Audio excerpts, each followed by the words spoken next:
On this episode of China Uncensored, Chinese tourists behaving badly. Hi, welcome to China Uncensored. I'm your host, Chris Chappell. Now, you may have heard that Chinese tourists do not have the most sparkling of reputations. But good news, everyone. I was checking out the state-run CCTV's Facebook page. You know, the one that would be banned inside China. And it turns out China's National Tourism Administration has laid out 9 kinds of misbehavior sufficiently serious to get a person put on the tourism blacklist. That means potentially no leaving China for 2 to 5 years. Yes, they may prevent their own citizens from leaving China for behaving badly. So here are the 9 things Chinese tourists are forbidden from doing. Number 9. Interfering with aircraft or public transport. Like in March, when a man opened the emergency door to get some fresh air while waiting for takeoff. Or when one guy deployed the slide so he could get off the plane quicker. That cost $15,000 to fix. In fact, in the first 6 months of 2015 alone, this happened 15 times. Number 8. Damaging public facilities. Like poor Shanghai Disneyland. A month before it even opened, thousands of tourists trashed the grounds, stomped the gardens, did other stuff, and clearly did not stay on that path. Number 7. Offending local traditions, cultures, or living habits. So Malaysia is a mostly Muslim country, and it has a conservative view about nudity. For example, when 4 foreigners stripped naked on the top of the sacred Mount Kinabalu, they were blamed for the earthquake that killed 16 people just a few days after. So it was maybe a bad idea that this group of Chinese tourists took all these nude photos on a Malaysian beach. Number 6. Destroying cultural and historical relics. Now, I can't read ancient Egyptian hieroglyphics, but I'm pretty sure this didn't originally say Ding Jing Hao was here. Yes, in the ancient Luxor temple, the one in Egypt, not Las Vegas, a teenage Chinese tourist carved his name on the wall. Number 5. Participating in gambling, prostitution, or drug use. Well, what's the point of even being on vacation then?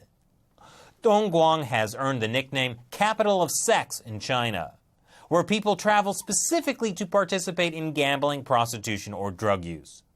In 2014, authorities led a massive prostitution bust. They arrested 67 people and shut down 12 brothels.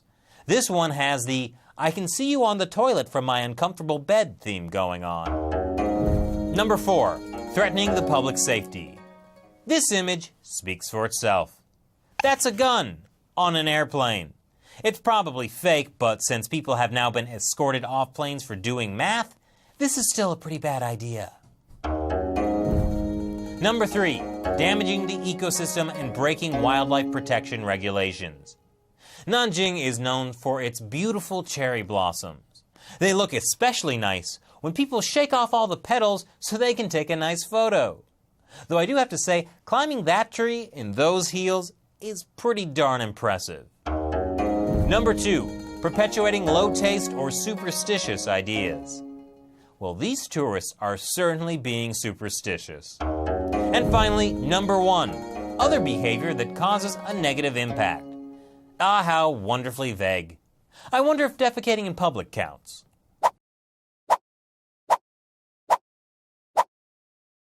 But before you start filling up the comment section with hate speech about Chinese people, think about this. You don't really have this problem with people from Taiwan or Hong Kong. This happens in a society where the Chinese Communist Party has spent 60 years ruining traditional culture and values so they could establish their own ideology. In fact, among these things that the Chinese government is telling its tourists not to do are things the government specifically told them to do just a couple of generations ago, like destroying cultural relics, smashing public property, and disrespecting local traditions. So really, how much of the blame should we really put on the Chinese people? And if you want to learn more about how the Chinese Communist Party specifically destroyed Chinese culture, watch this video. So what do you think of the Chinese Tourism Administration's prohibitions? Leave your comments below. Once again, I'm Chris Chappell. See you next time. So you remember how I was in South Korea a few months ago? Well, it was paid for because I was in a sponsored TV show. I got to experience South Korea's unique combination of traditional and modern medicine. Plus, I got to wear some pretty awesome Korean outfits.